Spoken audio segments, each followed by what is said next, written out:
What's up, motherfuckers? Before I start this episode of Gameplay Podcast, where I had beaten the second dungeon in the light world of Legend of Zelda: A Link to the Past, talked about a bunch of about all the cultural issues and about popular fiction and the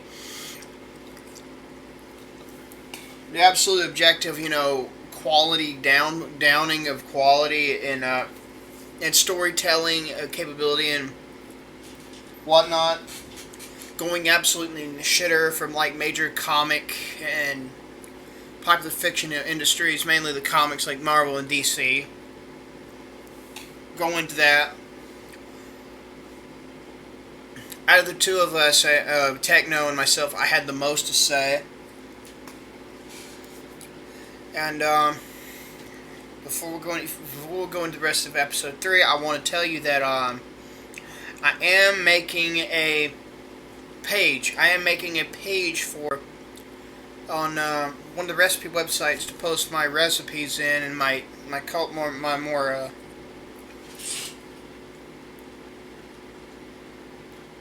cooking stuff, and I'm gonna put hashtags on them if I can, and actually, so you can find them in different categories more easily and stuff like that.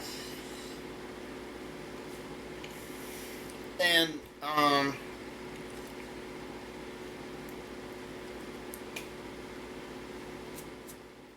sorry. And I tend to do entirely from scratch stuff.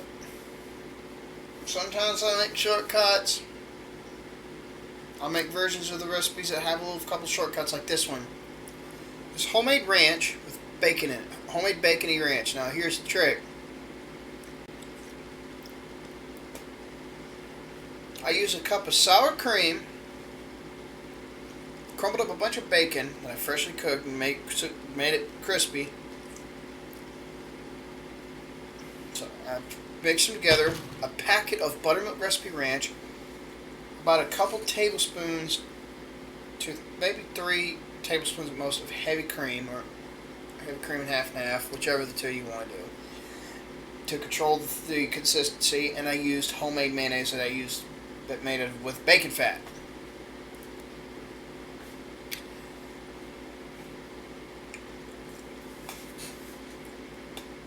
Homemade bacon ranch, and it's absolutely out of this world in taste.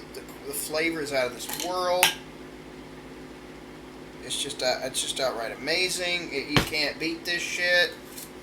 The baconaise I did was a bit different than what a lot of people are used to.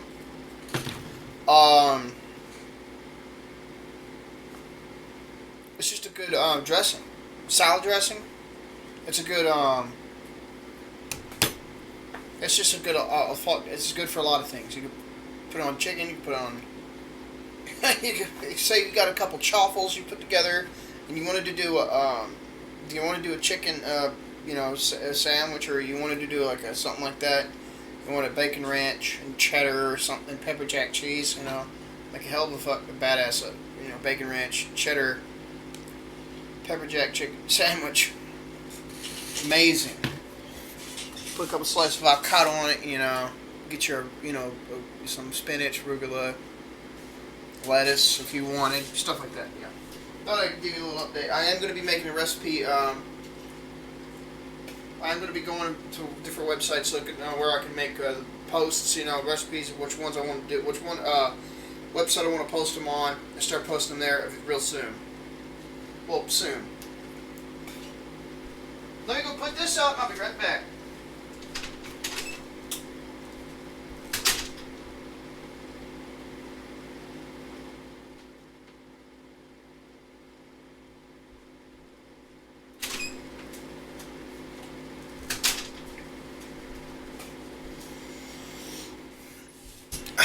Alright, before I continue, get into this. Before I get into the game as well, got a couple more things.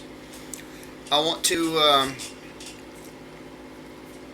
shout out to Mr. Christian Bates of Longevity Power. An interesting individual, great mind, and I gotta say, he's quite a hell of a, He's quite a hell of a supplement creator.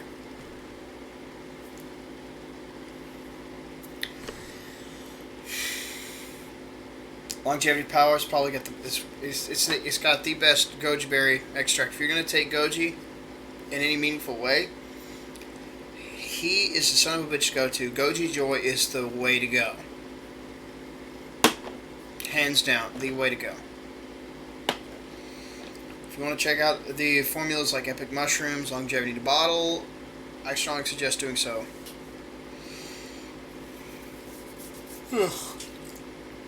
Sorry.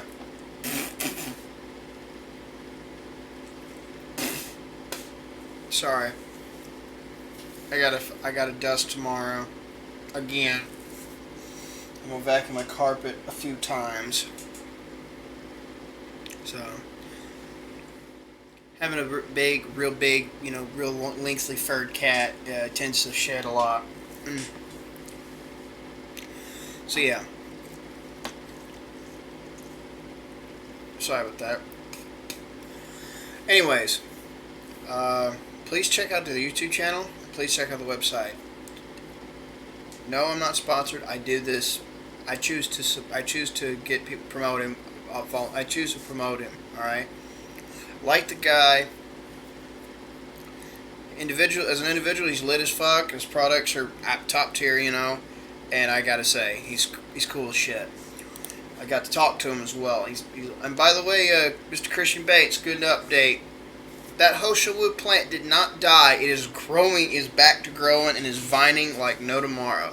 I'm happy as fuck about that. So I got 2 Hosha wood plants. I intend to get a Chisandra berry plant for myself and a little bit and a couple other things soon. And honestly, I suggest herbal proprietors could do the same, depending on where they live. Where they can grow, what tonic herbs they can grow, it's going to vary based on the climate and temperature. The temperate zone. Let's see. Let's get this going.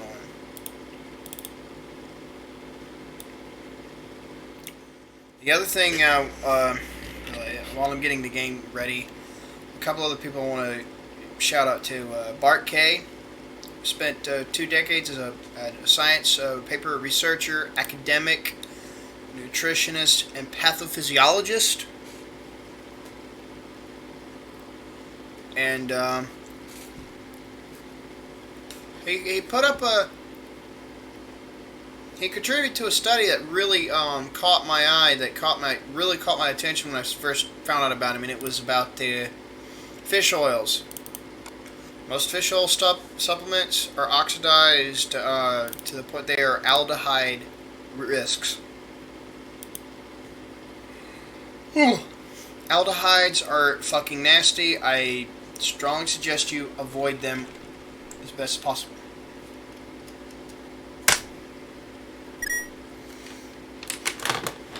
Not only that, folks, out there in the interwebbies, the aldehyde risk is not worth consuming. You're just better off getting the whole spectrum, just eating the seafood itself. You know what I'm saying? Because you get the vitamin D, get the other vitamins in it, real vitamin A.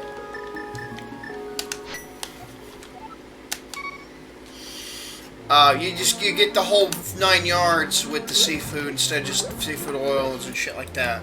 It's a waste, I think.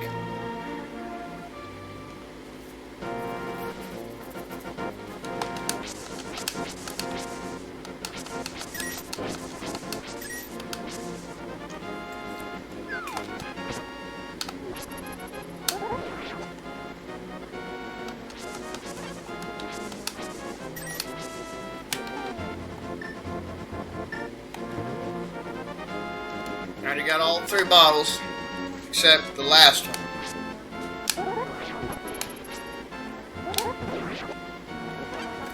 What I'm going to start doing now is I'm going to start throwing rupees down the There's a little pond inside in the middle of Lake Helia. I'm gonna go in it right here. Next individual I wanted to shout out was a man, Greek descent. He does streams about nutrition, pathophysiology, health info, supplement info, and all these amazing things. And his name is Harry Serpanos, and he's a great guy as well. Like Barkay, I adore the hell out of both of them, you know. So, I want to give him a shout out, and I want to you guys to please check him out as well.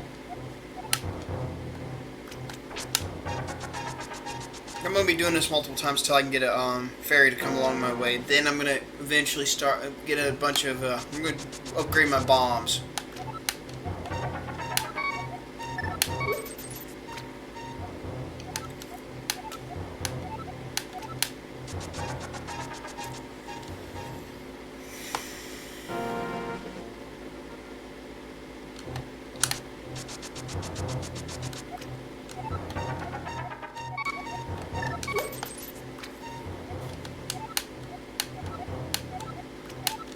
Oh, motherfucker.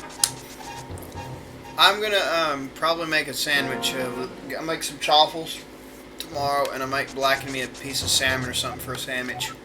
And put that bacon ranch on it.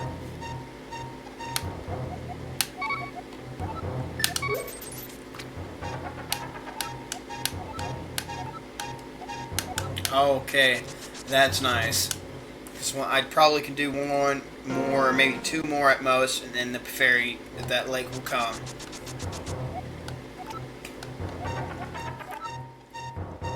Tongue's itchy tonight. Sorry. There we go. One more. Sorry.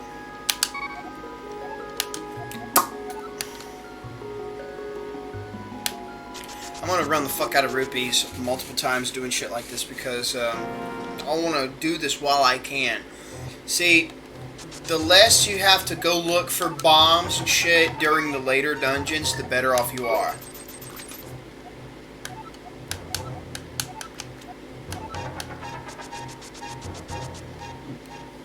We're gonna start getting into the 50 rupees at a time and shit.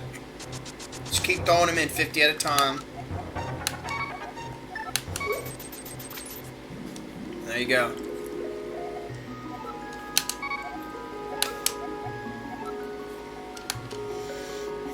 Just keep throwing them bitches in. Keep throwing them in. Just keep throwing them in and just keep going and just keep...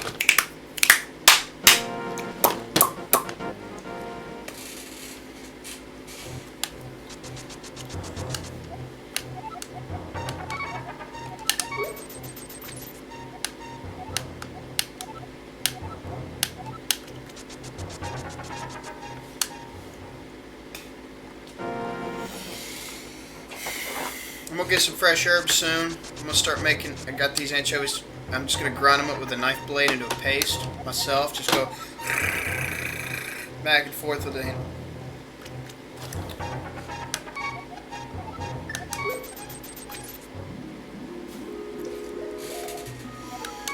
I watched Jacques Pepin, an old clip of some shows, previously recorded shows of done by Jacques Pepin, and I was watching him do the knife skill, and so I started practicing it. I got it now. But anyways, I'm gonna make green goddess dressing. I just gotta get I gotta get the green onion, the fresh herbs, and some other things, but I'll get it.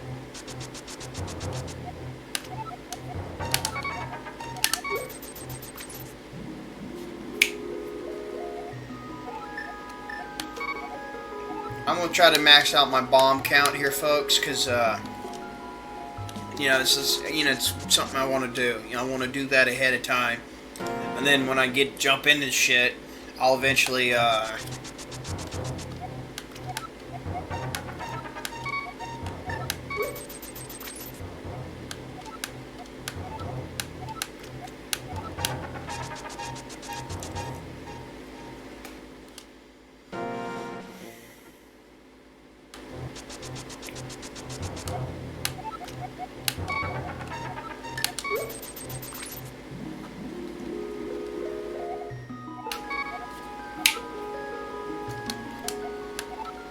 So that way I can, I won't have to be worried about running out of bombs. Because I will be exploring motherfucking shit a lot more when I get to the point of doing so. When I get to the actual point.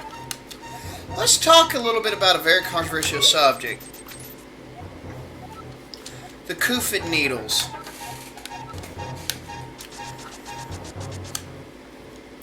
When I first heard the reports about... There it fucking is. I just gotta...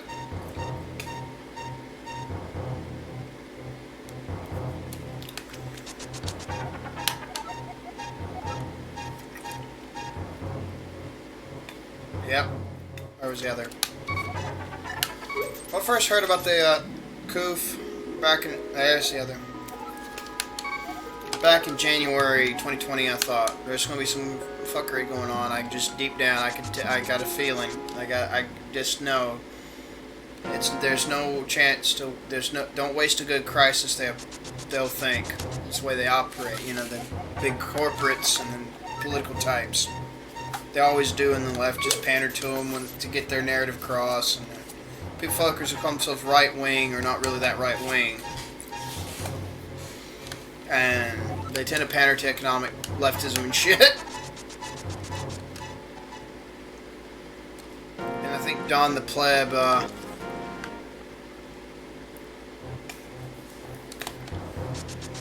like, I mean, I don't know what else to say. I mean, you know, it's just one of those things.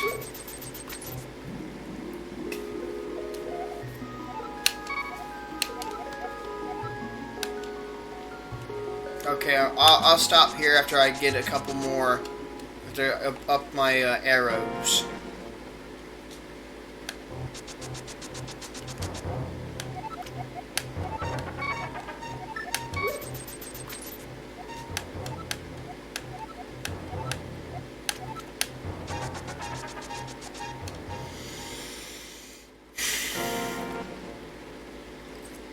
There's that one case, virus doesn't, the statistics on the virus, like, itself, like, the actual case numbers, we're not going to really know the true numbers, because the CCP going to have the ability to alter shit, like, 2.5, there's one spot where somebody was talking about 2.5, like, million cell phones and communicating devices got cut off just like that. The shit started getting spread more and all that. I'm like, that's not a trustworthy sign. That's not a good sign. In fact, I think it was Govan Kilgore who posted it on Twitter a while back. And what was bad, right? What was really bad was no one covered it. No channel even talked about it. Yep, I'm definitely vacuuming it. I'm going to do it a few times tomorrow.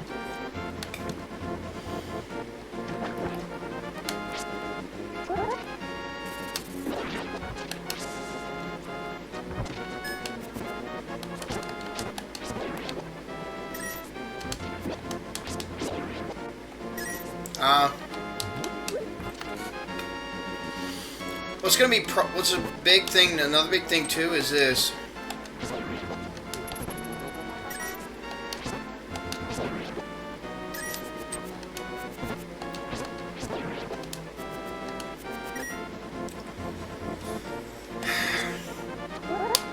Then it got found out people, some news stations started reporting about different hospitals were inflating, you can't really tell there's an actual death count. A lot of death counts were inflated, artificially, which is not a good thing. A lot of people like that may have had COVID or had the coof or got the coof, were getting listed as coof deaths, like caused by, instead of, oh, they had it when they died.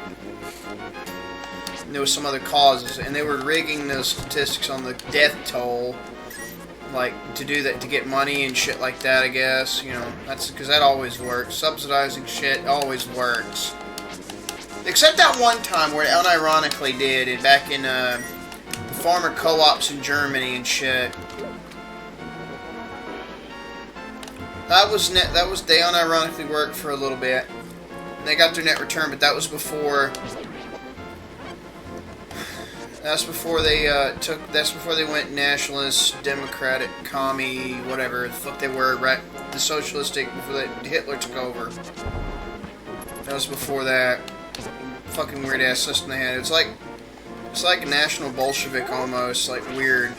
The original National Socialist was. It's like fucking weird shit. It's absolutely retarded. Hitler just took from fascism and unironically and corporatism and, you know, and put his self-hate, his big nose self-hate into it. That's offensive. I don't care. It's the truth. Have you seen his? Did you ever see his pointed honker?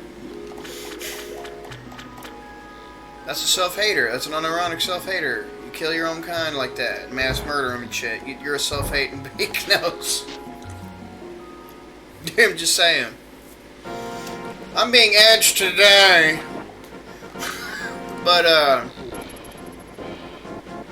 truth's a bitch. Truth's a bitch. I've heard people call, fucking Mises a fascist. I'm like, dude, are you fucking serious? You're gonna cherry pick quote mine his ass like that? He would have been killed if he hadn't left Austria. The quote they always misquote on purpose, you know, quote mine, you know, deliberately, was basically was talking about how what happened to Europe was a band-aid like a band-aid, you know, it's only a temporary solution to stop communism from taking fully over. But in a lot of ways it ain't much different anyway, so it was like a band-aid instead of instead of, you know, stopping the problem wholesale. That man, Mises, was smart. And again, so was Rothbard.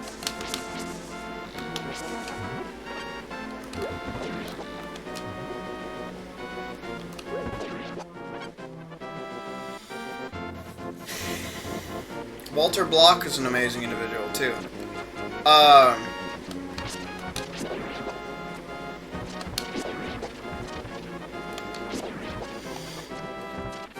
But yeah, anyway, I'm saying, shit's been weirder, even weirder. A lot of what's happening right now comes straight out of certain fiction books and Technocracy and CDC Crimson Red. Kiwi Farms is quite the place to pick up political dirt on motherfuckers. It's quite the place for it.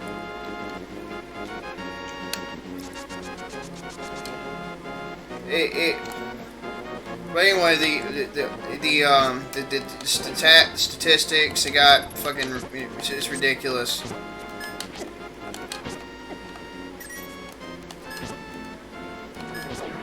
We live under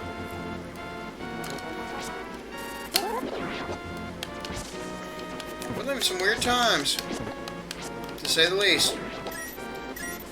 Yeah, the statistics. On one end, they're inflated. We'll never know the actual case count because the biggest majority has been. We don't get the real numbers. We're not going to. The point is,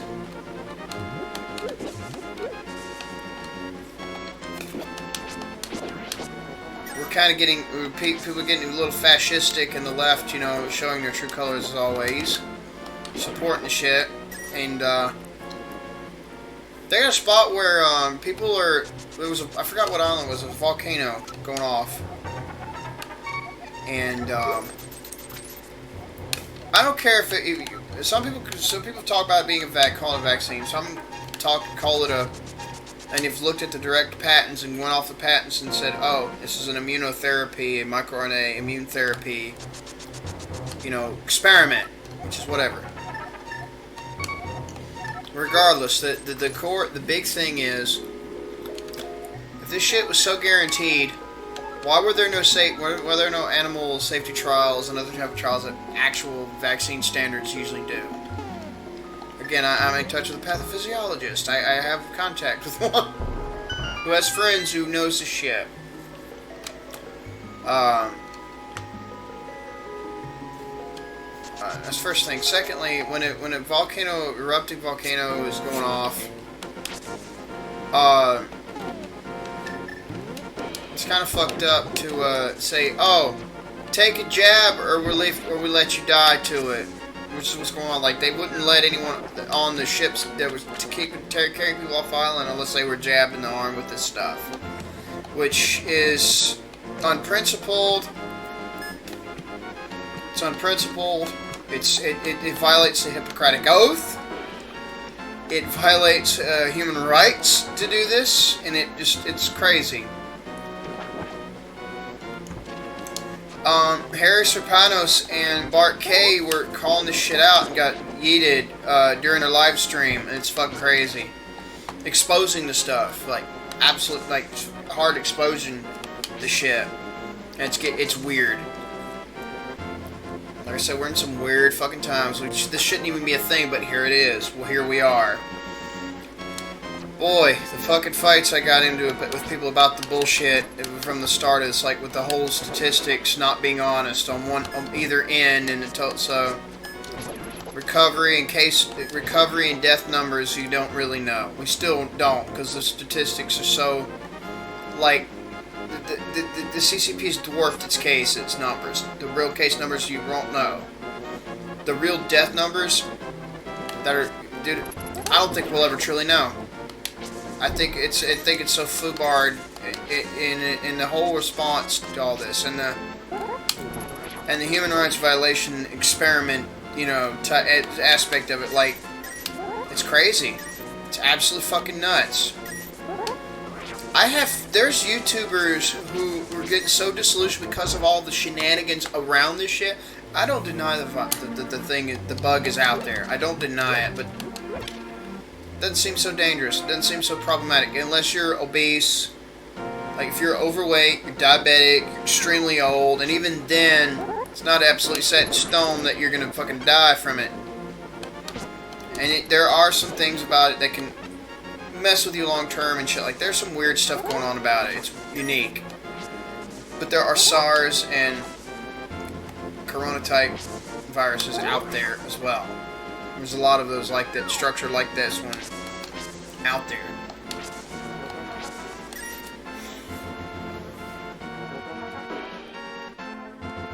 And Cuomo was ousted for killing more elderly. There's a lot of people that said the lockdowns are going to cause more harm than good, and people didn't care. They want to feel safe. They want to fuck other people over to feel safe. I'm like, this is why. And then another thing too, lockdowns expose a lot of problems. If you notice the extreme rotation cycle of memes as of late.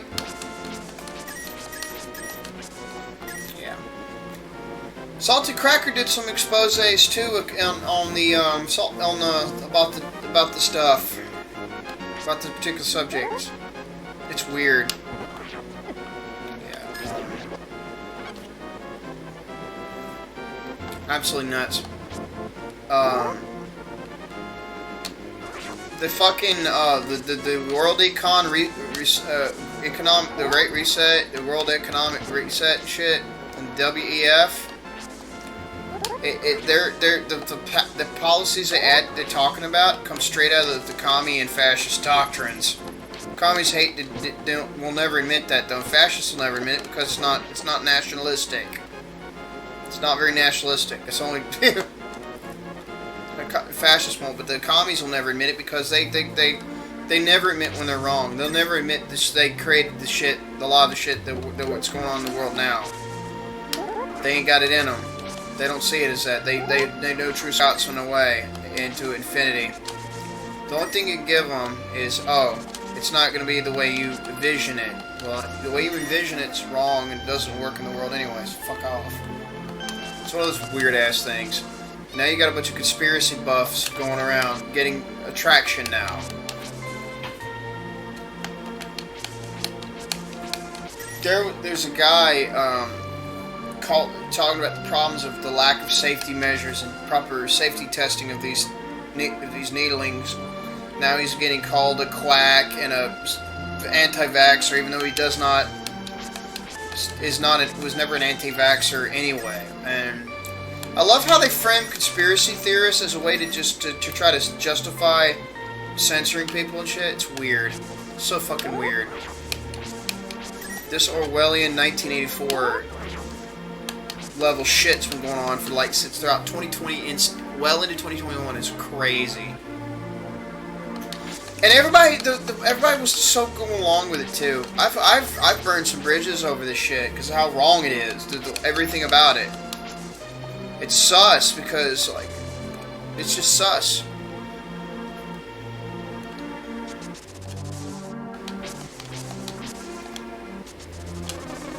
A lot of motherfuckers like I know a lot of people like I won't take it. I'm like, okay. I guess I understand why. You know, because of all the, you know, the shit that's strapped onto it, and it shouldn't have to be, you know? It's crazy. Jimmy Dore's needing a helping hand really bad, because he actually believes in human rights, but his whole view of them is fucked off. This is what happens to progressivism, as it's called, but I call it regressivism. It's got a lot of origin points that are horrid. Like Mao Zedong, fascistic eugenics. Quit it! Yeah, and I got a cat, and Popeye's just, he likes to pester for attention bad. Now, there's just crazy shit like that going on. That are in the origin points of progressivism, as it's called, so-called. Another point of origin is the idea of actually being voluntarily progressive as long as each person, individual person, consents to it, you know? And John Stuart Mill theorized that in his piece on liberties. He was an intellectual badass. Like, I adored the fuck out of the guy. And I strongly recommend people check that out. He actually pioneered, you know, a coherent progressive idea of progressivism. You know, no, stop it! I'm trying to get in my lap and rub up in my face, and get all over the desk and shit. 'Cause he spurgs out big time. What else are we gonna talk about? No.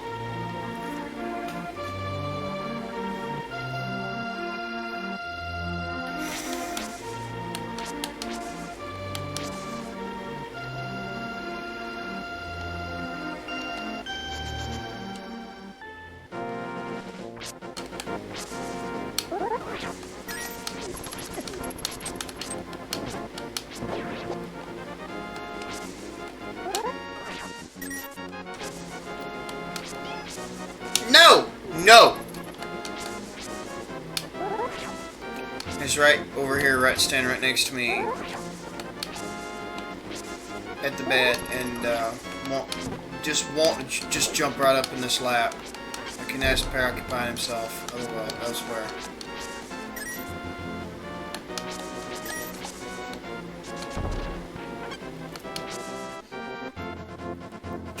I've gotten to fight, like I said, I've gotten to fights with people about the whole suspicious elements of the whole thing. I'm like, these people's like, yeah.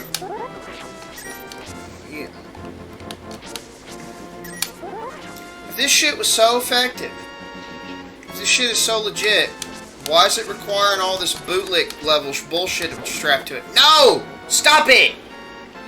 Sorry. Why is there all this bootlicking level bullshit strapped onto it if it's so valid, if it's so great? You know what I mean? That should draw suspicion out of people. Just think for a moment. But I'm looking at the world in a mix of stoicism and comedy.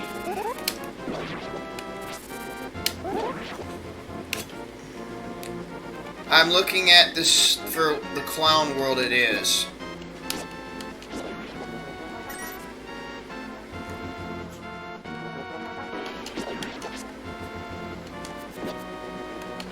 But at the same time, I see it as an opportunity to take advantage of things to make pushes for the change, to change things for the better.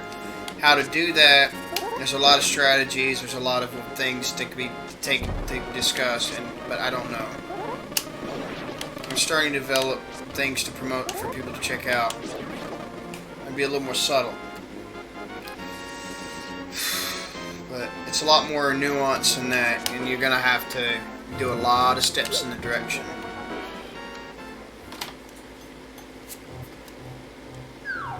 I'm going up the mountain.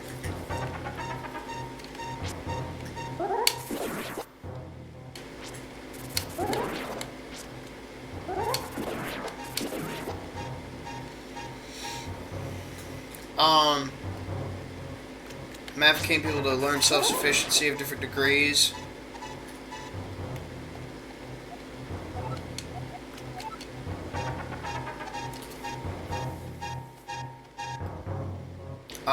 Also,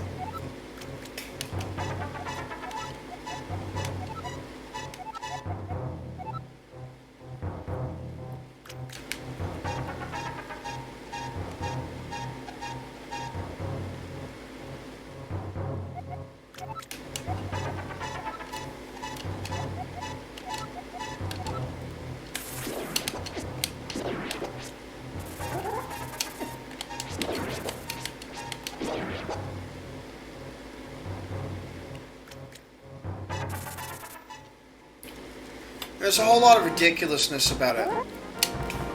Just regardless of your personal opinions, there's a lot of suspicious ridiculousness about the whole situation, and you gotta ask questions like, why this, why is that? Why is the same guys supposed to believe are be decent people? Why are they banking on small businesses dying and buying farmland and shit like Gates and all these guys? Like, what's going on here? Why are these big corona asses using the state to fucking lock down the world for a couple weeks to flatten the curve, which we see is bullshit. A lot of people call that, oh, we got a U curve. Everyone U curved. No, everyone half piped. It's all crazy.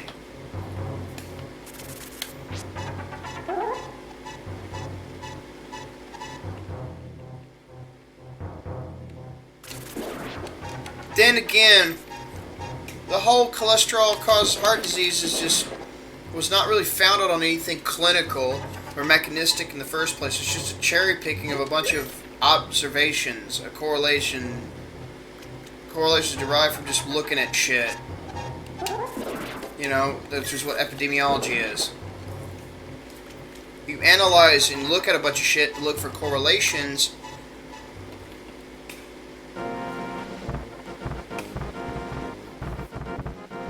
Oh shit. Oh!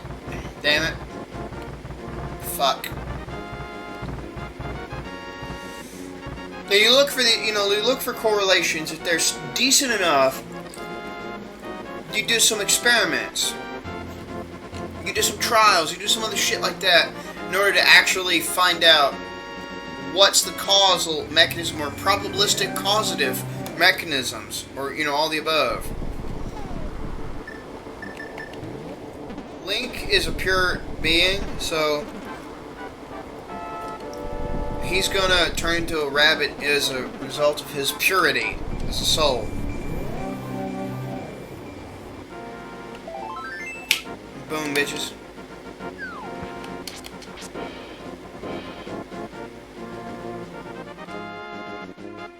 See that?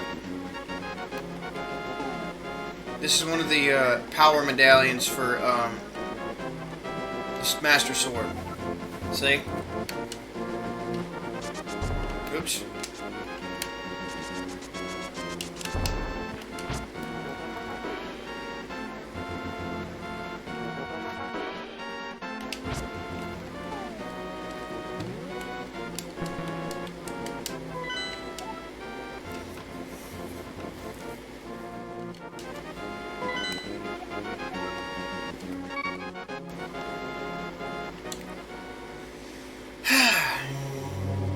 Excuse me, folks. I'll be back.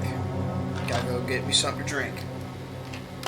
I got a few topics to actually go over, some science topics, and yeah, I got a lot of shit to go over.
Alright, I'm back.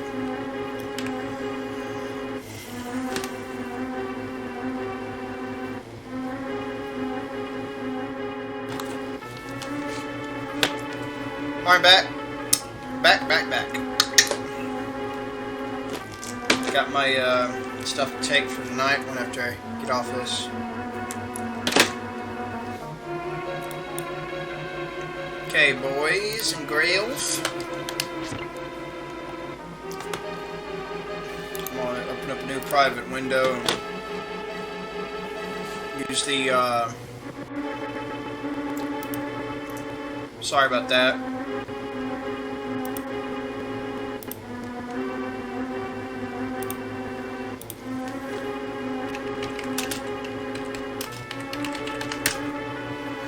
I'm working on a regenerative feedlot model to fix the problems with our feedlots and have, you know, better dairy, better eggs, better meat and stuff like that, but also have more of it. And the reason I'm doing this is because we can get the same yield. Actually, we can get more yield of everything with less land than we use.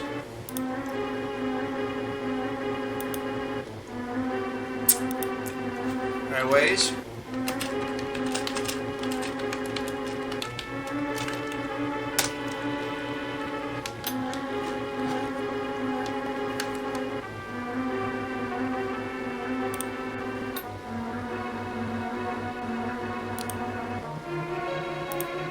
sorry about that, folks. The slight lag.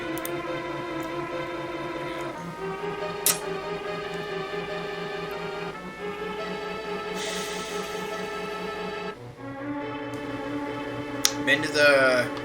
Done got the bottle. Oh yeah. Alright, been there. Got that.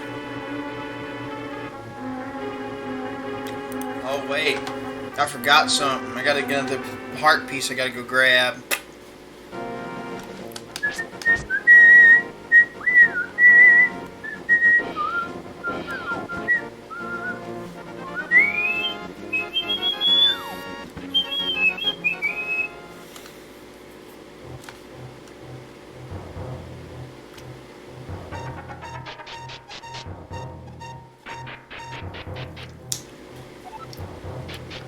That's it, right there.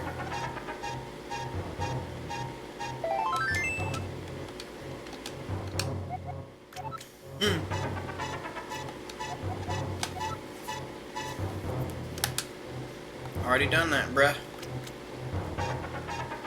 Just drop down and then go back to this, you know.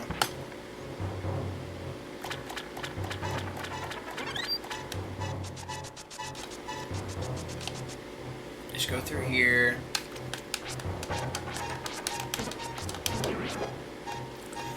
And I jumped ahead of myself a little bit. I wanted to be sure. I wanted to get the that piece of heart, you know, but I gotta get the. I got another fucking piece to get. It's called the ice rod. Oh, you little motherfucker.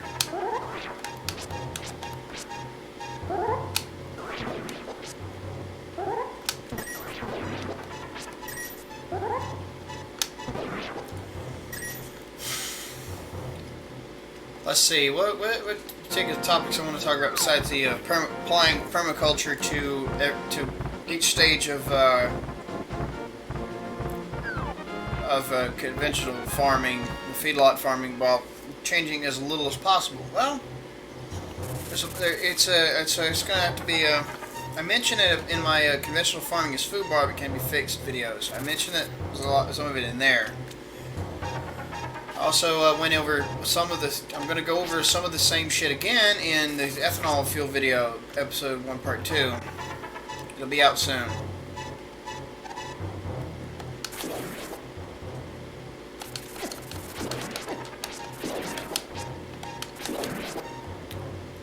Actually, it's only episode 1, part 3. I stand corrected. I stand corrected now.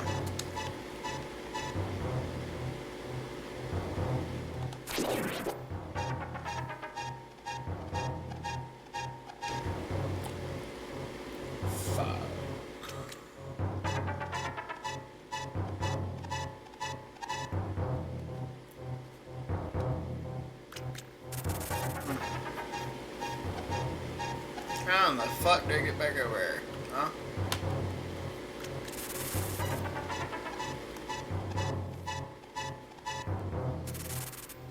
How the fuck do we get back over here?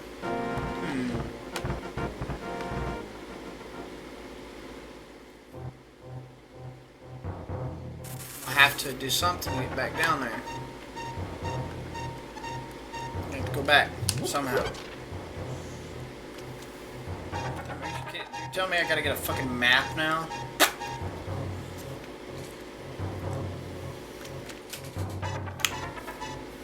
I fucked up. Oh, I can't go back and if I can't travel back down. And yeah, hard yikes. I think I might just do a reset and save and reset. I'm not sure. Ah, fuck. I'm not sure though.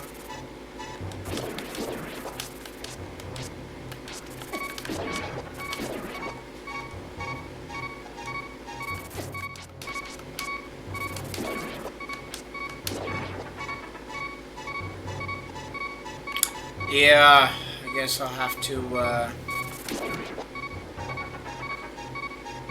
I can make myself a third death in this area. Might make my third death happen. And say, fuck it.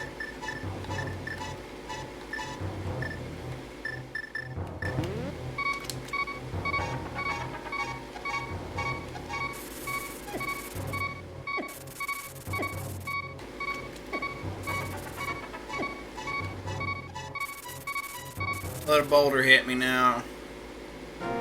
Slight sense of dignity. There we go. My third death in this game so far.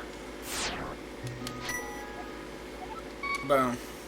Okay, what I gotta do now is go after the, I'll catch me a ferry on the way back up there, but that's no trouble. What I'm gonna do is go for the ice rod.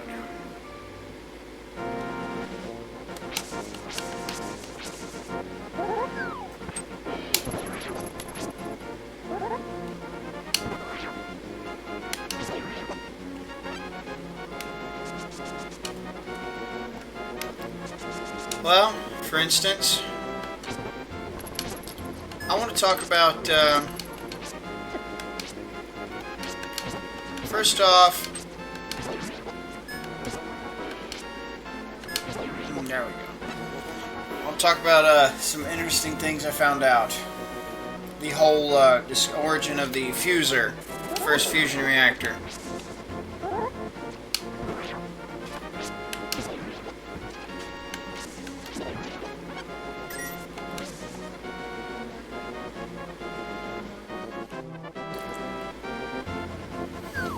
Second. I got a few notes actually to refresh my memory on all the stuff to go over. And this is the emulator I use to play all my pretty much all my SNES games.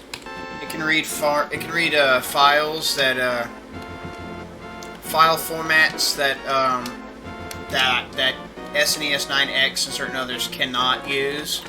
So I use it. Throw some more rupees in that bitch.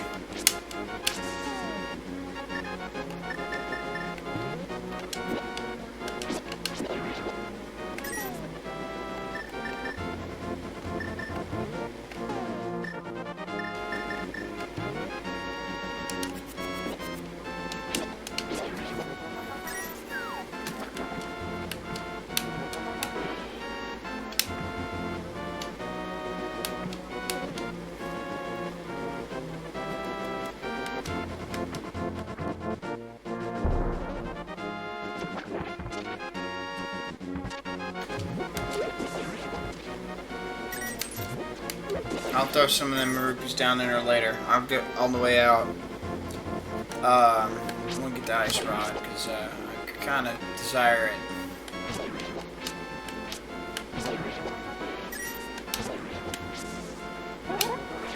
What you do here is very easy.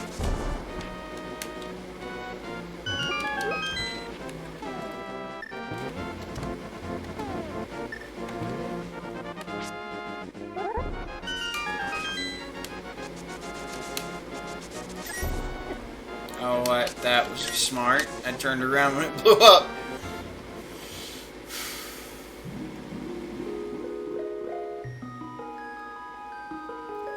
According to Farnsworth himself, The story told his son Junior, who Eric Dollard knew because he lost his first lab, you know, laboratory for all of his electrical experiments and shit. He got to know, he basically got adopted into the Farnsworth family.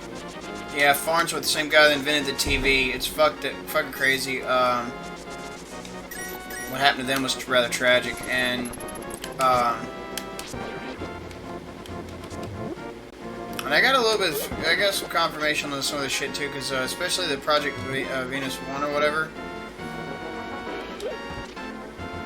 was dedicated to recreating a lot of Tesla's and Farnsworth stuff, you know, the engineering to all of its shit.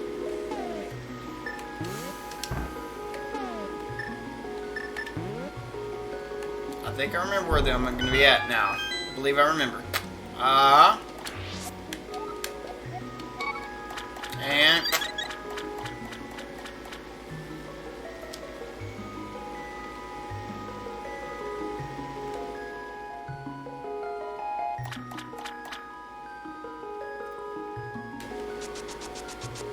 so anyways, Eric looked at he had it, Mr. Farnsworth had every tube that was ever made and designed in the box. There was a box out in the shed and stuff, and there was one exodus because you know, back in the day, you know how they got these high schoolers can get into these IT programs and learn computer software if they got the mental, mental fortitude for it, or if they're smart enough, or if they, you know, like I said, the mental fortitude to apply themselves and their smarts to do it. Oh shit! You gotta be kidding me.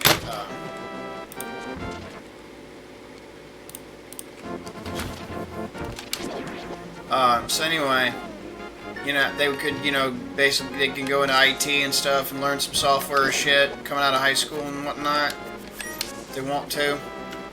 They used to do shit like that in certain places about electrical stuff too, I presume. Fuck, my dad had a scholarship to go into, coming out of college, you know, to go to college, coming out of high school for agriculture. He said, fuck this, I'll do some other work. And he got to be an electrician for a while and did some other shit. Did mechanic work. Basically could do everything. He could do a lot of what engineers can do, a lot of areas, you know, but he wasn't certified, so he was a shade tree.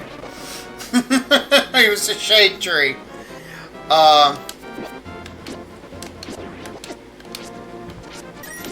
You know, so he was coming out of high school, you know, and he was already mingling with RCA and General Electric and stuff, you know, coming out of high school. Dollard was, and he learned some shit. He basically looked at the tube, one of the tubes that was solid black, and big solid black, all over one side of it is burned out like fucking mad.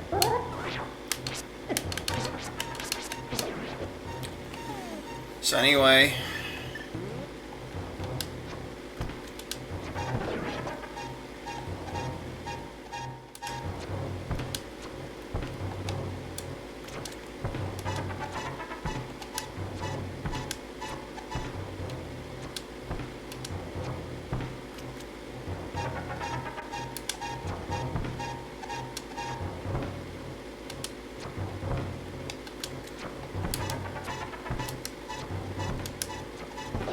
alright, you little son of a bitch. I got you finally.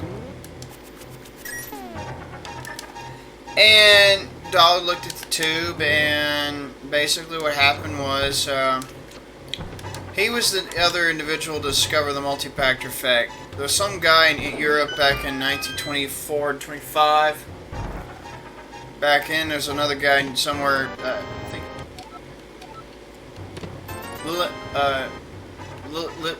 trying to remember the fucking Julius Edgar Lilienfeld, or whatever the fuck his last name was. Discovered the phototransistor effect.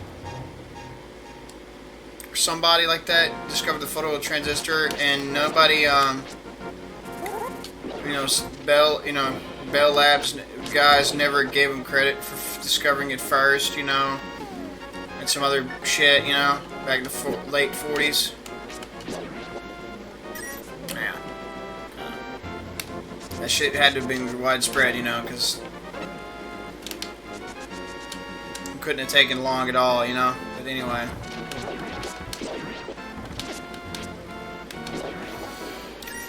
Anyway.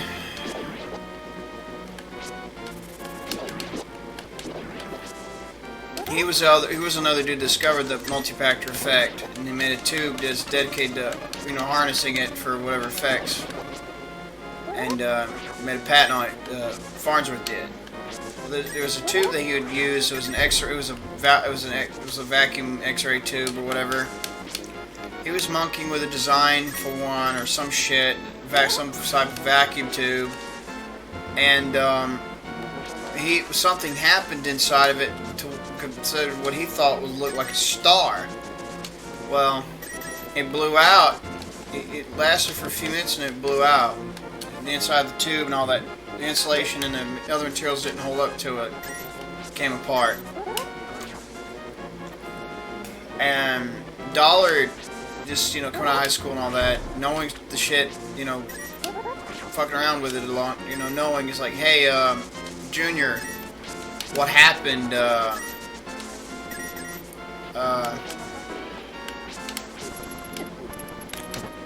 and he said, and the Farnsworth Jr. said, what do you mean? He's like, well, look, just look at this tube. Just, what are you talking about? Just look at it. Massive fucking power, like, it must have been a massive power surge that caused this shit to burn out. And what happened is he was worked with RCA. Since Dollard worked with, you know, with people from RCA and learned a lot of the shit from them, you know, that's how you got started.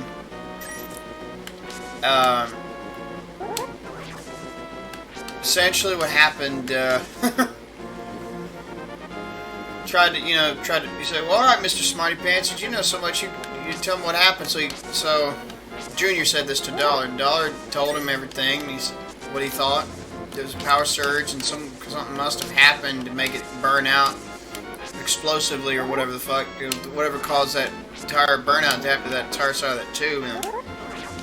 And because, you know, this guy comes in, you know, Dollard's this guy that suddenly comes in from RCA, and then when he realized, you know, Eric went back and forth with him a little bit, that's when Junior finally, Farnsworth Jr. told the story, and then he revealed what all happened.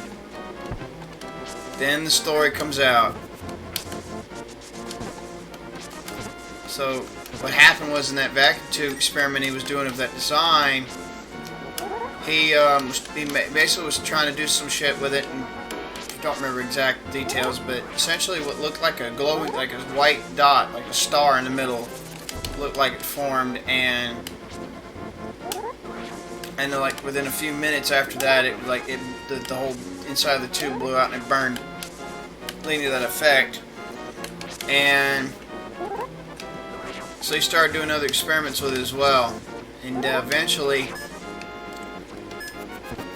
figured out you're gonna need he needed, what was it?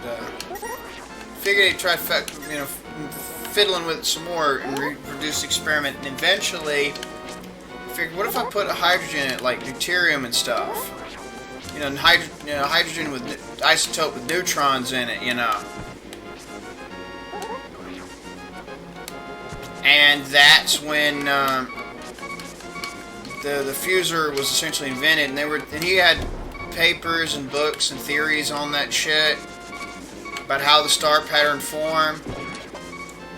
He had theorized he was fucking with the QED, the Dirac-C, which is the early interpretation of the quantum electrodynamic vacuum idea, you know, modern physics. He polarized it somehow, or did some type of interaction with the Dirac-C, and it caused that. That was a theory Farnsworth himself had, supposedly, and Dollard put that, and that is part of what inspires his ideas about the sun. He doesn't think it's a fusion reactor, which I disagree with now, because I could use the same you know, stuff he's doing, you know, he's explaining it. I could say, So that's how it started out. But anyway, 5 minutes. He did the experiment again. The star mode like thing would last for 5 minutes and then burn out. And then he started trying to do deuterium, and other like and tritium and stuff, like hydrogen with neutrons in it. And yeah, and it was vacuum tubes. There's no deuterium or tritium when he first caused its form, and it wasn't the multi-pactor effect, because the multi-pactor effect is what they used in particle accelerator physics and engineering. You gotta avoid that, or you'll blow the inside of that fucking thing apart. So it wasn't that, or that tube would have the fucking tube would have just, shit would have went bad. It'd been like it inside of a particle accelerator, but inside that gas tube if it was the case. So multi-pactor effect didn't cover it, and that's why he was trying to go over what it could have been and hypothesized the Dirac. He polarized the Dirac C somehow and made this possible. Well, Eric Dollard extrapolated that into his ideas about counter space, which he does in his math form for a lot of his recollection of Tesla's stuff in certain areas. You learn about that in presentations of him actually recreating Tesla's shit. This is why, as controversial of a figure as he is, he's recreated the most of Tesla's shit in a way that that no one else has.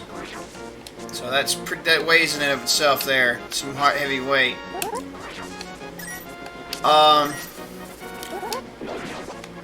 And eventually, after the deuterium and tritium experiments happened, and he detected neutrons coming out, and the helium gas was the end result, and heat and light coming out of it being intensified until the electrostatic confinement ate away at the cathode cage, Electrostatic knowledge is, electrostatic stuff needs, to be looked into and just advanced, I think. In the way that, Steinmetz and Tesla understood it. I'm hypothesizing here. And,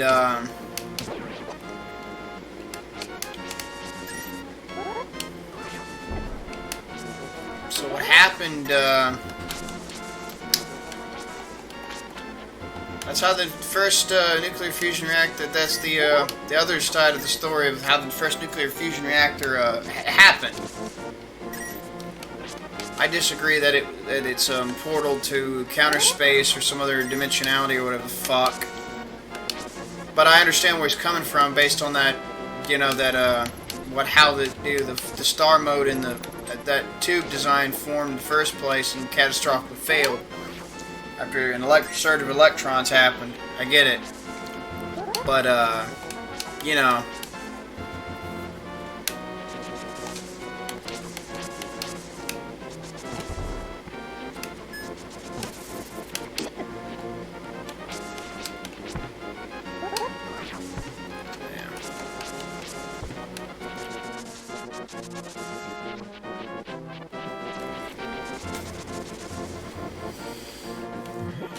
so the big challenge is it's not quite break even. And there are certain losses in the fuser system, but it's an effective neutron generator for a lot of uses. One of the obvious challenges to get into it is to have a better understanding in electrostatics, better knowledge. Let's be honest here. Electrostatics, the way we look at them now, is vastly different from the way Tesla and Steinmetz and all them looked at it. And honestly, I think we need to look at those models and see if we can... If Eric Dollard's able to look into them and reproduce shit, and recreate a lot of Tesla stuff, and actually make a demonstrable musical seismograph to predict earthquakes and shit with accuracy before they happen, that tells me quite a bit. Just saying.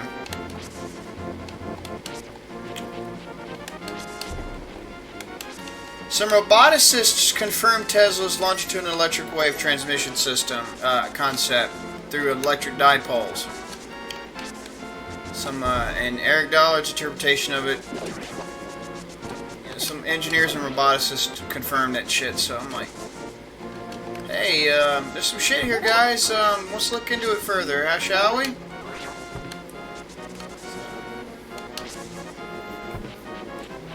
So, and like again, Eric Dollard has recreated so much Tesla shit no one else has. In comparison, I'm probably the only son of a bitch that's dedicated to trying to talk about how to recreate the Moray device to the people online. But I do understand it's a vast fucking money investment to do that. It's no free energy. But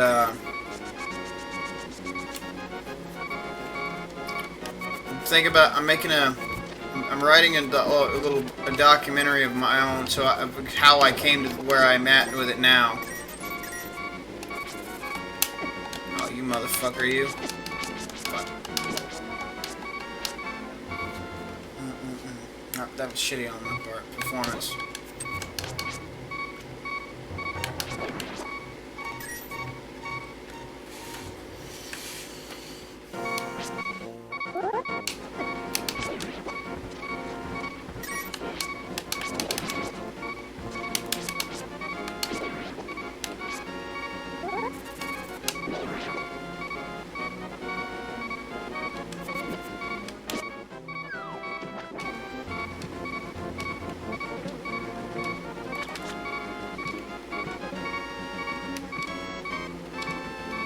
Wrong way. Here we go. So that's happened. It's crazy, but that shit happened. Apparently, and honestly, it matches up with a lot of stuff talked about with the Dirac C, and it matches up with the fuser itself being the end product, and it also matches up with some of the stuff he talked about, the more rather fucked up side of things, where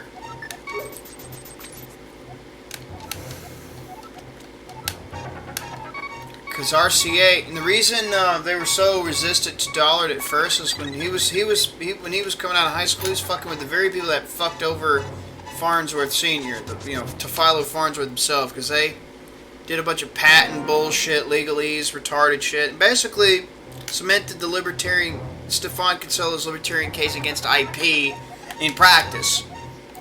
And they used copy cringe legalese bullshit, basically fucked over hard. Fucked over Farnsworth on his invention, and they finally won the battles again. Tried to anyway, and he won the legal battles, but it come at a cost. He was a shell of his former self by the time poor man was by the time Dollar came along. When sad things like that happened.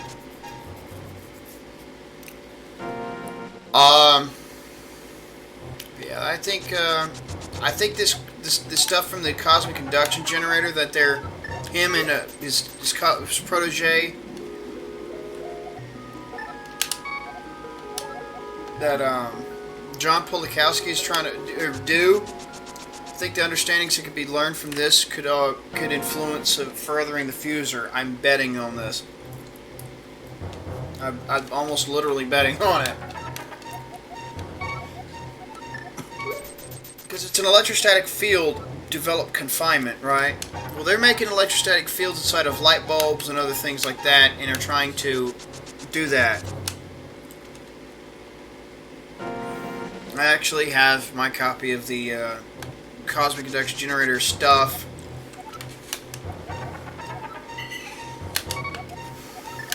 I got my own licensed copy of the circuits required to actually construct the Colorado Springs transmitter system, an actual Tesla transformer, the cosmic induction generator. Oh wait, I don't have enough rupees. I have the circuitry and stuff to recreate the stuff, and the diagrams and everything. a lot of the stuff that he had on the Cosmic Dux generator, the original, got destroyed. Some of his photos survived. I got some of them, but they're given out by people. They're given out to the people who buy the actual presentation anyway. And I think a lot of them are already open source to the world to see. So you can find them. They're not hard to find, and you find all kind of interesting stuff happened doing those experiments. It's really cool. I'd like to see it. And they're working on financing a giant one. And some engineers here in the U.S. and in Europe have figured out how to make the Tesla turbine work, possibly at Unity, and take ambient solar heat energy, in the form of ambient heat from the air, turn it to power. Potentially, they're working on negative pressure, vacuum, make cold steam go into it. Essentially, the secret was that you got to look at all the Tesla patents, every damn one. Not the shit people know about. A lot of people might know about, but every single one, including the two failed patent documents on the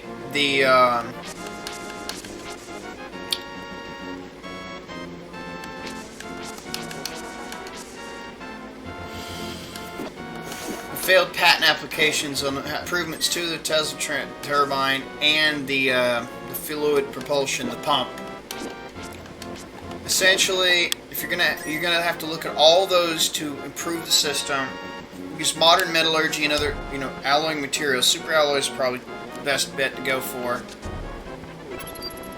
I predicted stainless steel of some sort would work, or nitronic, and when I discovered nitronic, I said this will work on the turbine and the pump, but I didn't.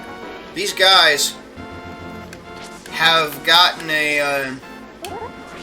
or actually open source some CAD files. If you're a patron to them and you donate to them every so often, dude, there's some monumental shit going on with the turbine improvements. A lot of people don't see it, but some people didn't see it. I'm like, ugh. Okay? Try and imagine this. There's no law of conservation broken, okay? You got solar energy in the form of heat retained in the atmosphere, right? Well, you imagine you can have a means to capture that in just an ambient. Imagine making something that stays out of equilibrium when it runs. And it can pull. It can pull that heat in. Imagine say the sudden condensation and explosive expansion of steam. It's ridiculous. I'll have to link the videos on it. You'll be able to. I can't get it off the top of my head right now because I'm trying to remember how to explain that and do this at the same time, and I know not fuck around and get shot. See, look what happened to me. But anyways, these guys have actually promising potential.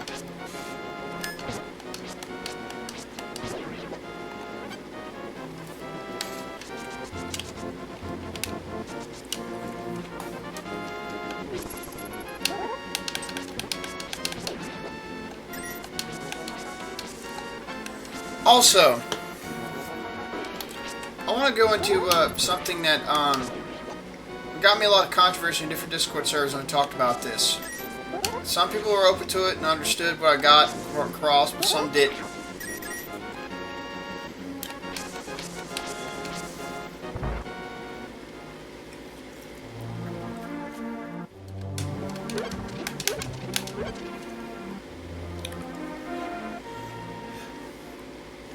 Imagine capturing collapsing electromagnetic fields and back EMF as a product of lenses, as a result of Lenz's law, that are both collapsing. Catching some of that somehow as a charge, using a pulse transformer or some timing circuitry and whatnot to pulse it back through a generator to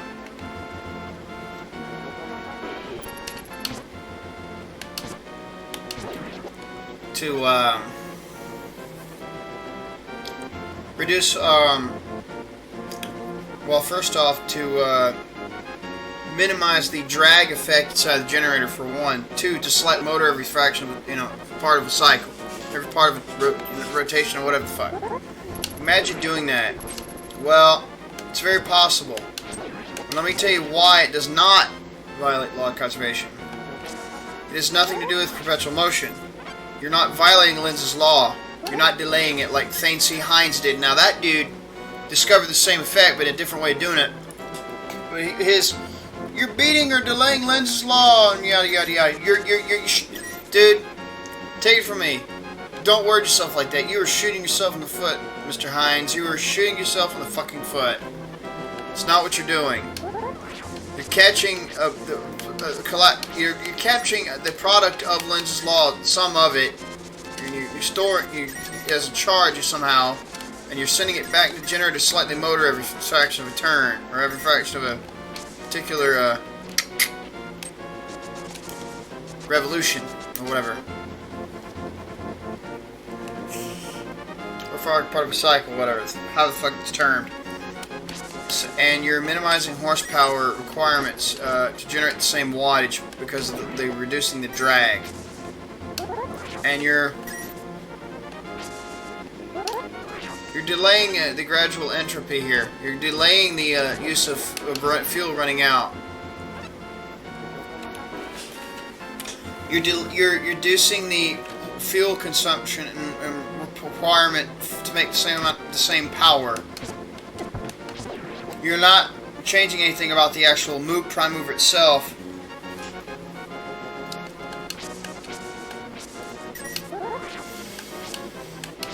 Think of regenerative braking, but apply it also to Lenz's laws back EMF fields as they start to collapse into certain stages of parts of the generator, so to capture them and send them back in the system to minimize, to use less horsepower to make the same wattage.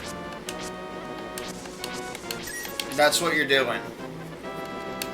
Again, you're not the generator. The thing that drives the generator will run out of the fuel source or whatever to generate the means to propel the shaft that spins the generator. You're just making it happen later. So.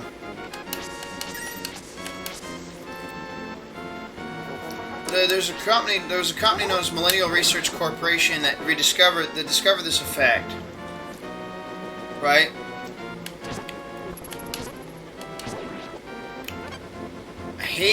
See, these scientists had died in a plane crash before they could get the magnetronic tech, as they call it, magnetronic generators and magnetronic motors. They were going to start selling them and shit, but they died before the inventors did, and a lot of shit happened, and they never got the actual product never got to see the light of day. Someone else besides Millennial Research Corporation and Thane C. Hines figured out how to do it. A guy named Paul Mario Babcock and his brothers.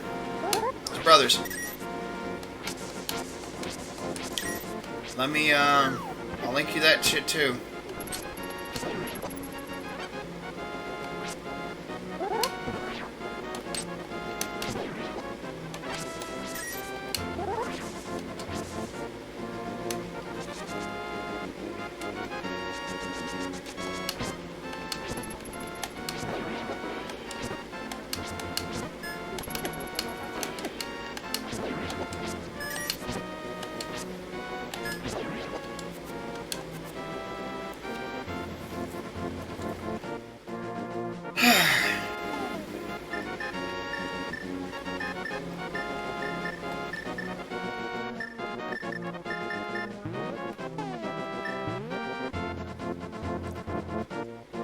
He did this.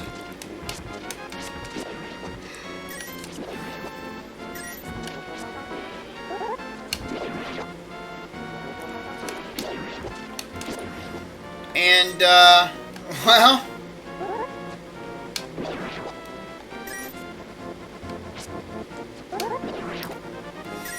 well, Another engineer, Jim Murray, discovered how to make a specially designed rotor and alternator system to do the same thing, but in a different way.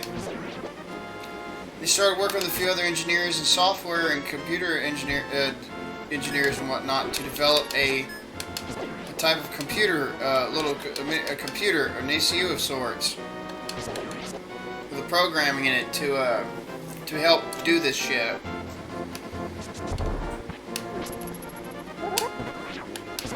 Well, this technology is called the SERPs.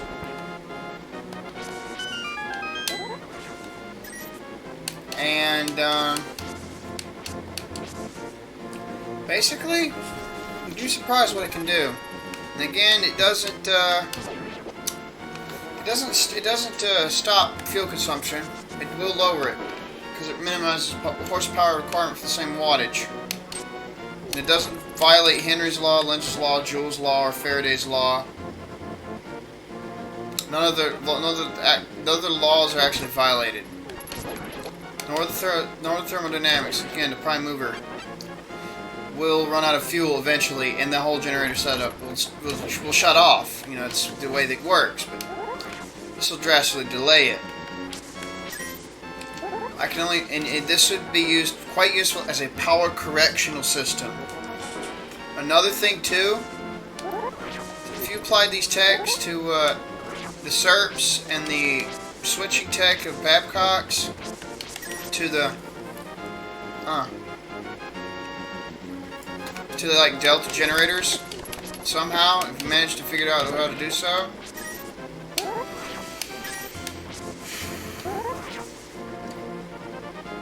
you can have a harmonic free electricity down the lines. And the Y systems, the hybrid systems can come back they could allow double the wattage like they could before. Combination Delta Y systems set of grids. Well, absolutely harmonic free at this point.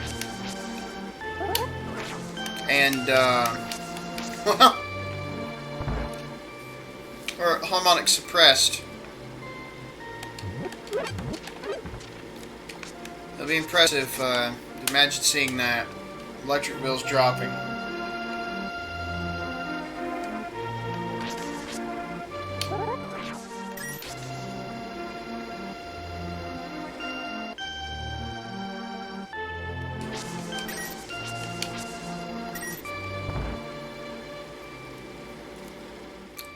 Something to show y'all guys.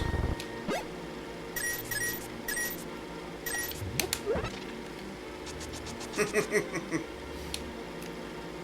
a little picture of Mario. I like the little cameos that Nintendo likes to sneak and cross-reference into different game franchises.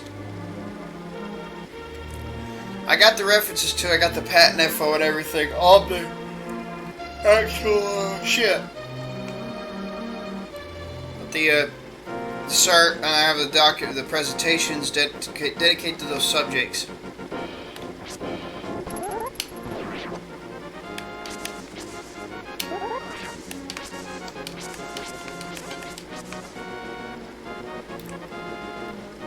I think this will be this SERP system in the Babcock circuitry.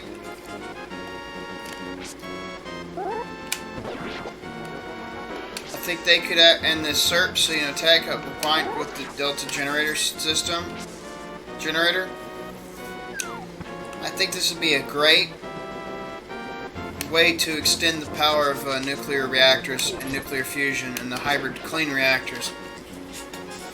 They can use nuclear fusion to whether the fuser to generate high neutrons or a plasma pinch system to generate neutrons to transmute waste actinides, primary and secondary waste actinides,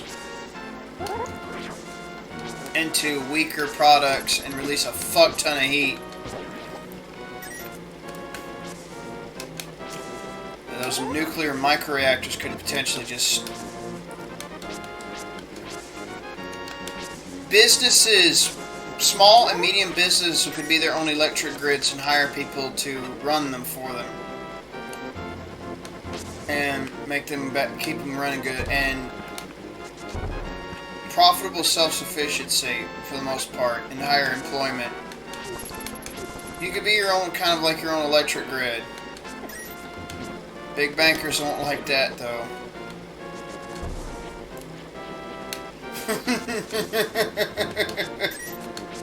But yeah, these have some serious implications, and I will link the shit. I'll link about the reactors, too. We got some crazy tech that's actually able to change our way of life in the best ways possible. I also think Texas could benefit from this, especially after that renewables grid going, popping out, going down, not being knocked the fuck out. And just the Texas electric grid, just in general, got knocked the hell out of.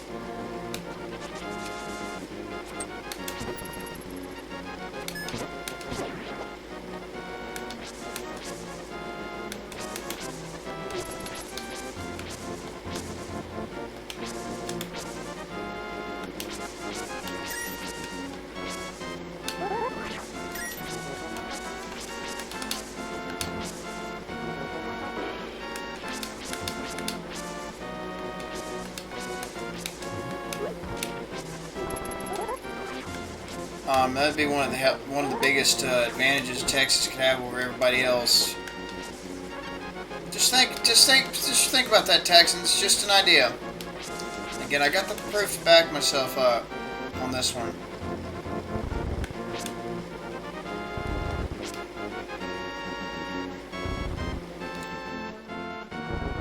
That type of prosperity promotion is necessary at this point.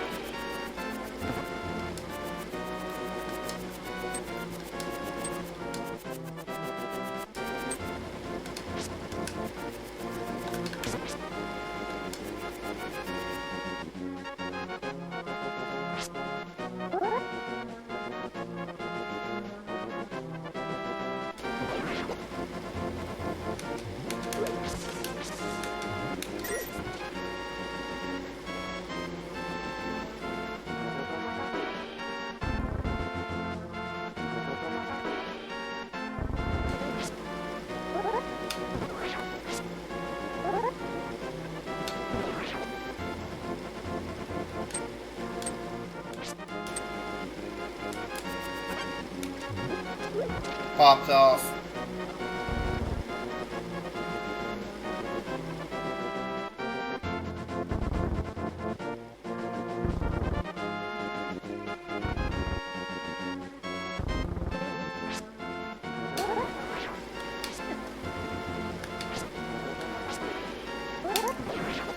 Tesla discovered how to recapture certain losses and shit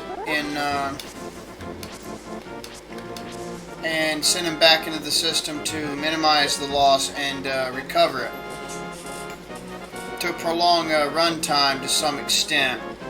He actually figured out how to do that with the Faraday dynamo or Faraday generator, the homopolar generator.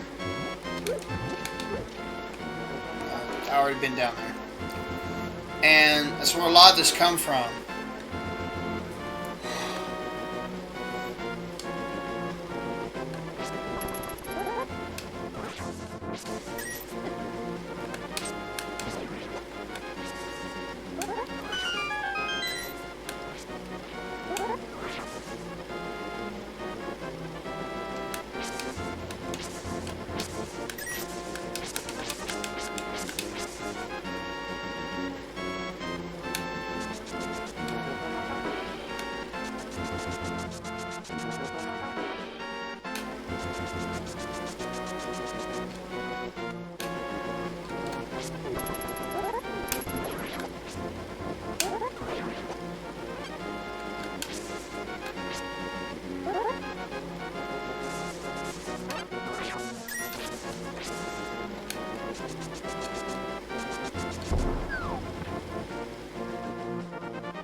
Here's another one that's interesting.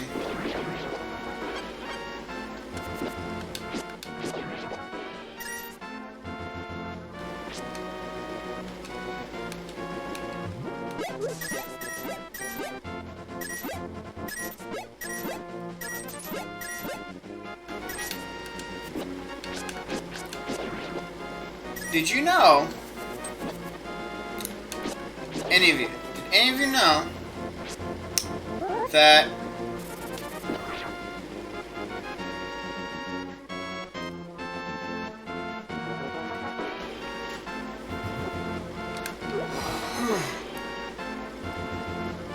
sorry, I'm just... Did any of you know that there was, I'm gonna ask again, I'm thinking here, again, I'm back with this and that.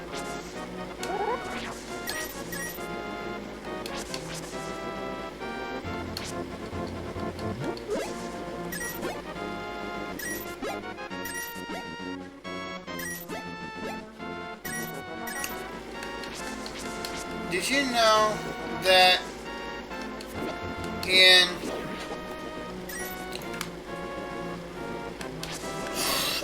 I'll get it out at some point, goddammit. I'll get it out at some point.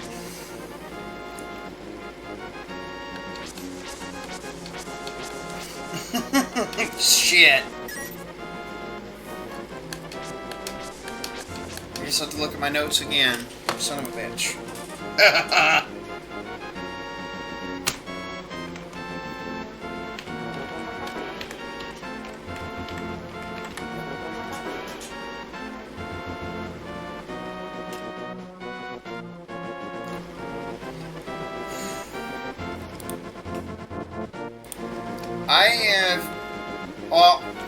I've learned about permaculture since I was 13 years old. Some of you may not have known that. I'm telling those of you who didn't, I'm telling you now. That I couldn't find my notes for that either. It just come back to when I was looking for that research I was going to talk about in particular to show some to give people some intrigue about that.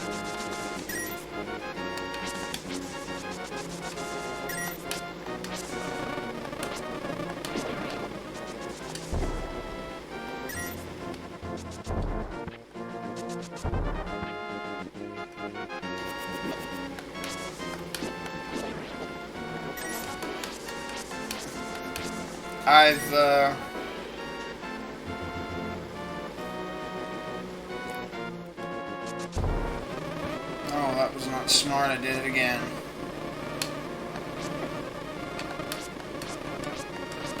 Holy shit.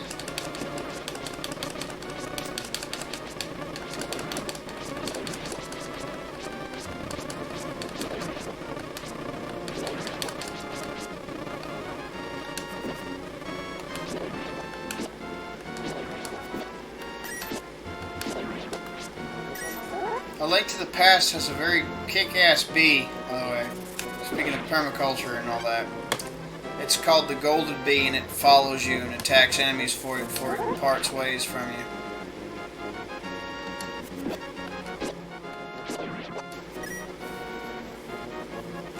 That's kick-ass. You have a temporary pet.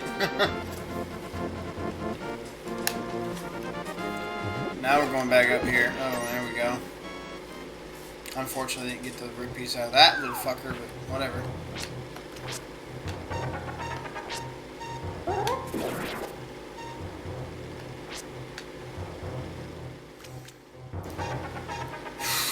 Permaculture started out as a concept in 1929, and it was rooted in sustainable tree raising and tree farming.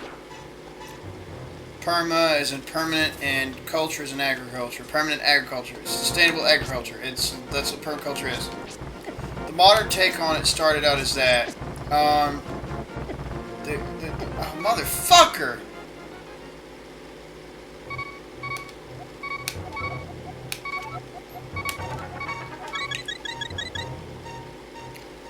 And there's actually a book on it, but the modern movement didn't start out until the 70s. Some guys from Australia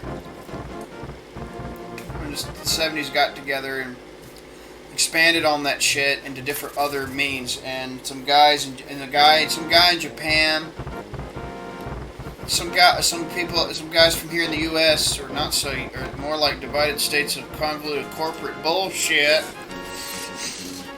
Basically, developed different contributions to this shit in the decades in between, including like water irrigation and done with minimal fucking damage to the environment. Some guy from Japan invented no-till gardening and shit that works, that actually works. I forgot, there's some Kentuckians on YouTube practicing that shit and growing corn. I'm like, oh my god, it actually works too. What the fuck? And honestly, I thought it was pretty kick-ass. I got up here. I hate to cut this thing short, but I'm gonna have to get off because I am getting sleepy. I did want to talk a little bit more about some other stuff. Just a couple more things. Let me finish this up. But anyways, the big movement of the permaculture itself didn't take off like until these guys works, and then these couple of Australian guys got together and started promoting this shit full blast, right, as a movement until in the mid '70s. In the '80s and stuff, a farmer named David Bloom picked up off of that. Well, he's survived. He's one of the big bastions of it. Along with the guy Paul Stamets, the mushroom guy, the mycologist, the mushroom biologist, and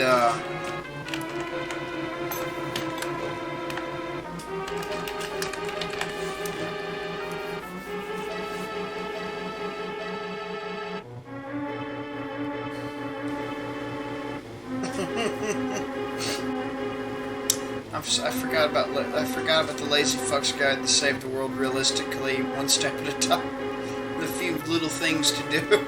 I forgot about that.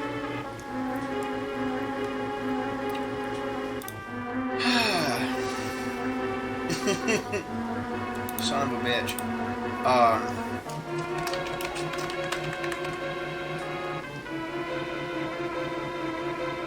Anyway.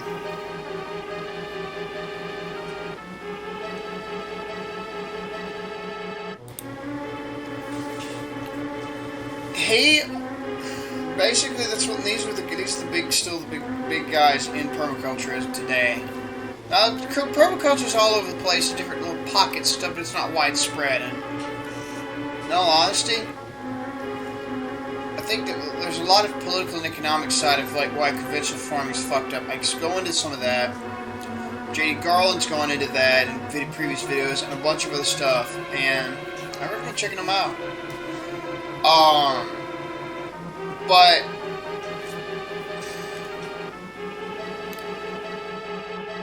I see why people think of sticking with factory like feedlotting, and there's a certain amount of efficiency to it, but that efficiency is not being taken advantage of because it's not even done right. It's not done appropriately. Because again, you could shrink the land use down so fucking much. And just the dairy feedlot just the feedlotting and the growing of stuff alone, and still get fucking high amount of yields of stuff from feedlots. And you can get close to this grass-fed, grass-finished dairy and quality all out of the feedlotting, and then fuck it, right?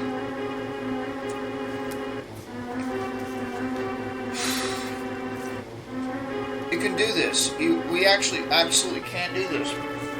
Shrink our land use down to the point. How in the fuck, we could look. This could look back and say, how in the fuck did these guys not get on this shit sooner, kind of thing, if we put it forward. Not only that, we can also do mass production type facilities of different things in linear cities of arcology buildings, like style buildings.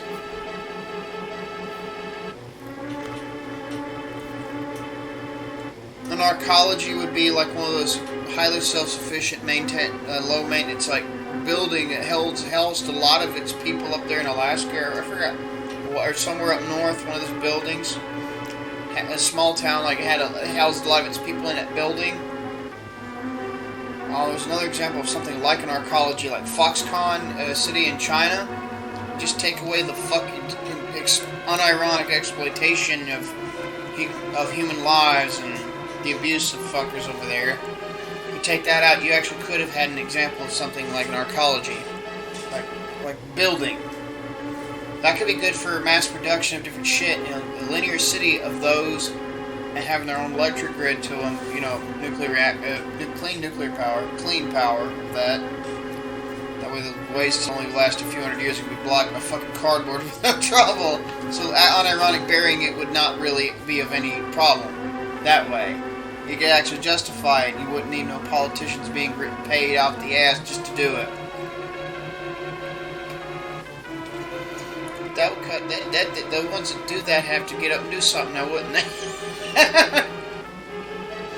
These motherfuckers.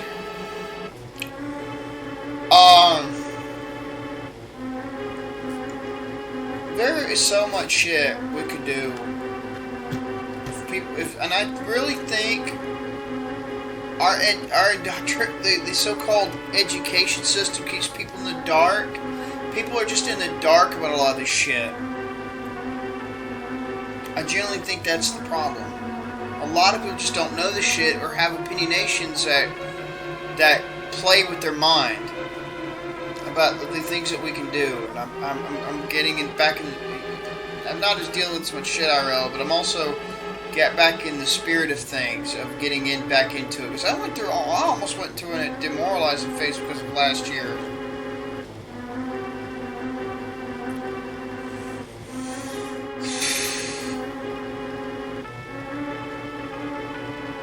It's crazy. So much unnecessariness, you know? And we all have been,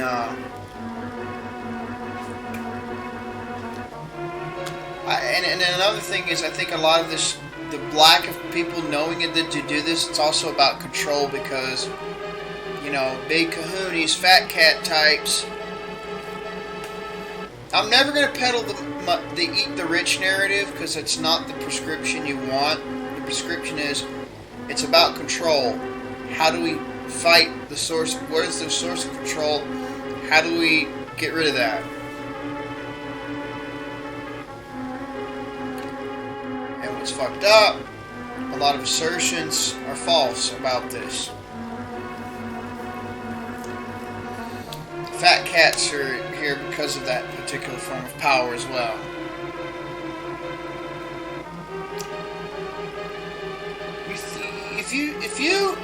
If you put yourself in a position where you think you know shit, you won't learn anything. You won't. If you keep yourself in a position of uncertainty, sorry, I didn't mean to. Sorry, I put it like this. More. If you put yourself in a position of uncertainty, like you always test yourself, could I learn something more? You will never stop learning. But the moment you assert you know shit enough, or assert you know shit, or you assert you, the more you assert yourself with certainty, the moment you stop learning. And most people don't have that mindset. Tragic, but it's because it's what they're told. It's what they're taught. They can't necessarily help it if they're stuck in that frame of mind, but it's the way they're taught. Or they're extremely, extremely old. And they're not of the, and they don't have, they weren't, or they didn't live in the way that they were meant to, be at that thinking type of, the particular thinking mode of thinking anyway. It's interesting because a lot of people have really brilliant ideas, but their notions about how to use them. Also, this is another fucking common thing. A lot of people, the general populace, have brilliant fucking ideas. It's how they apply them, or what they think they need to be doing to actually apply them, or something about it they fall short on and fuck up. some, you know, and you got to coax it out of them and get them open to say, what if you wanted? What about trying it, doing it their idea, but doing it like this? You got to open them up to it. If you figure that out. You figure out how to do that, the more people you can win over, you know, about exchanging ideas. That's way easier said than done. We all got our preconceived notions and our fucking walls and shit, you know, and we all have that. It's kind of sad, but it's where we are. What's really sad is the lack of willingness to,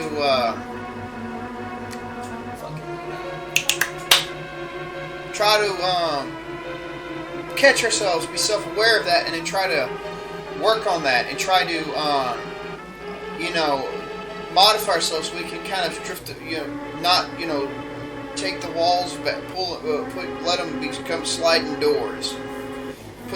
You know, make it to where we can have sliding doors or openable doors on you know, or take the walls down and have something else in place. It's kind of hard to do that. Get people to, you know, to do that.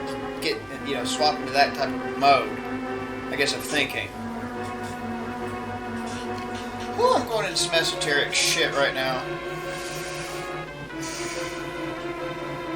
There's just a lot of the world's problems are easier to fix than we think.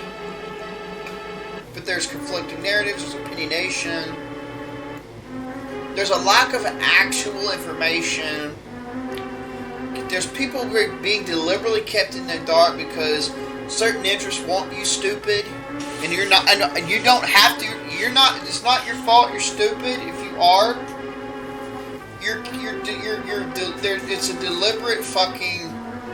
It's deliberate. Like, you're supposed to be stupid according to certain interests. Like, they want you kept stupid to different things or ignorant to different shit. That's a grip on you. That's a way of gripping onto you. It's crazy as fuck, but that's a lot of it. It's all about control and you know, keeping people ignorant of shit. And it is. A lot of it really is.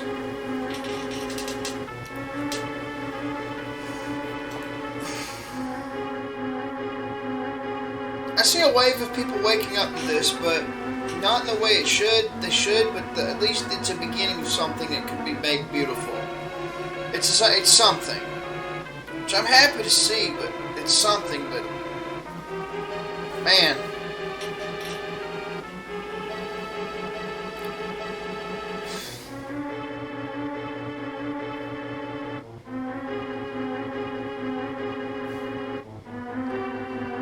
most people don't know this, but Thomas Edison not only invented the original electric grid, as a way of saying, talking to the corporatists that were not using, you know, backpedaling with the state, like all corporatists, you know, all corporation power allows to do, and the so-called businesses that do that shit, basically corporate hoes that were being copper monopolized, basically saying, "Fuck you, asshole! I can play that game too." And basically built the original electric grid. Then when Tesla and Steinmetz and Ferranti and certain others came, and Thompson and others came along, and Heaviside and Kennelly and a bunch of others came along and started working, expanding, and AC power came along through Tesla and Steinmetz's work, you know, works, and other colleagues' works as well. Steinmetz was a beast. Like, that motherfucker, dude. That was my nigga right there. That motherfucker invented math. The only thing that pissed me off, he was a fucking commie agitator. Fucking, ugh. What is it with these actual good scientists and these fucking views? What is it with them? It's baffling. It's fucking mind-blowing. Did his brain get the equivalent of an ass finger by the Fabians? Like, what the fuck happened? Like, what? Most people don't know about that shit no more. Most people don't even know that we're technically a downgrade from the original Edison system. Most people don't know that our delta system, the delta elements, like delta generators, the delta-oriented, first and second, like, power substations before going to the actual, out to the actual rest of everywhere else, being delta equipment, could take care of a lot of our harmonics problems and a lot of shit in the lines. Most people don't realize, if you can make like a circuit panel or like an outlet of some sort, ground, some type of way to prevent the there's an electrical current from within the earth, telluric current. It's called. There's electrical energy within the earth. You can actually do experiments to get charge from within the earth and come out. Make like earth batteries and shit. It's there. It's actually there. On a scaled down equivocation, the ionosphere is in the outer EMF field. It's like this one side of a fucking capacitor, shielded by an EMF shield. It's like the ionosphere is one side of a capacitor. This side of the Earth itself is the bottom, is the other side of the conductor, and we're in a dielectric capacitor band. We're in the middle of the band in between the one side and the other of a mega capacitor. As crazy as that is, we are. What's even crazier is both sides have conductivity to some extent. Like Herman Plosson wanted to catch the ionic electrical power. Now his ideas were ballooning and other kind of stuff, but his was going to be nasty because his could be vulnerable to getting struck down and blown up. God knows what else.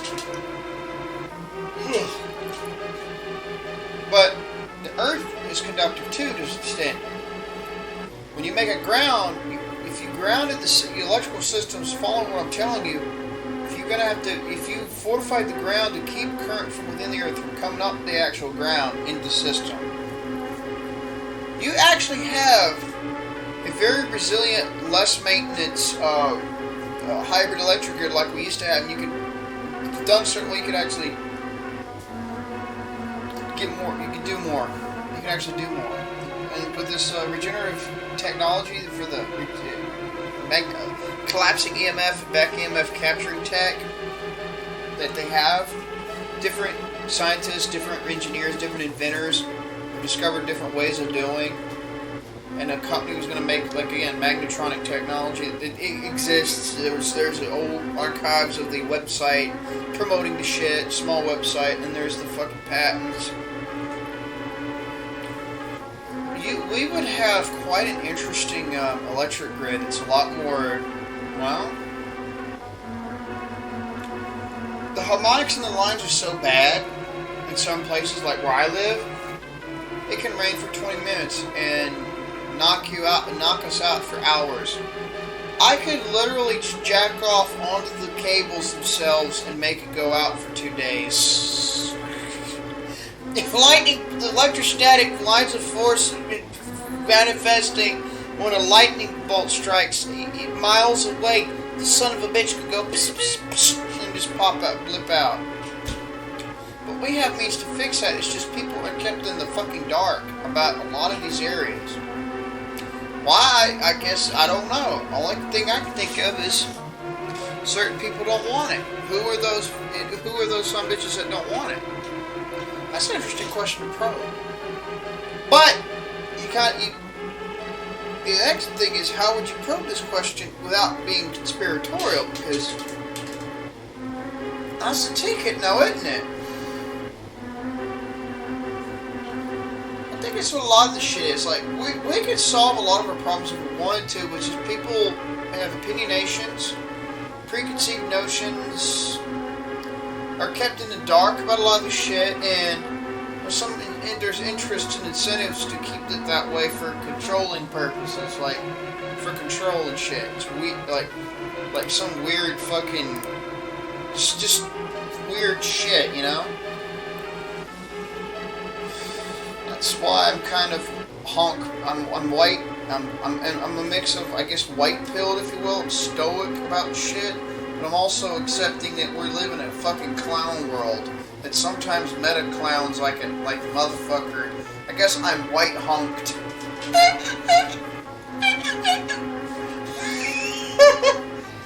The day of the honk, bitches. That's the kind of perspective I have on everything anymore. I'm white honked, if you will. It's crazy. Well, I'm going to save this. I'm going to quit for now. Since I got to this, I got some other stuff. I got the ice rod. I increased my arrows and my bombs and my fish doing that after I get out of this third dungeon before I go fight Aghanim, the wizard. We already know it's just Ganon with an alter ego, able to loophole the barrier and break the seal.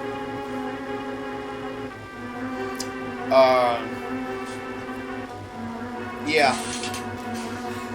Take care, everybody. It's been fun venting out some of these thoughts to you when they come to me, when I'm not too distracted by the gameplay and trying to focus back and forth with my self-talking and playing the game. But yeah, take care and have a great night. This is episode 3 of Link to the Past Longplay series on the Gameplay Podcast.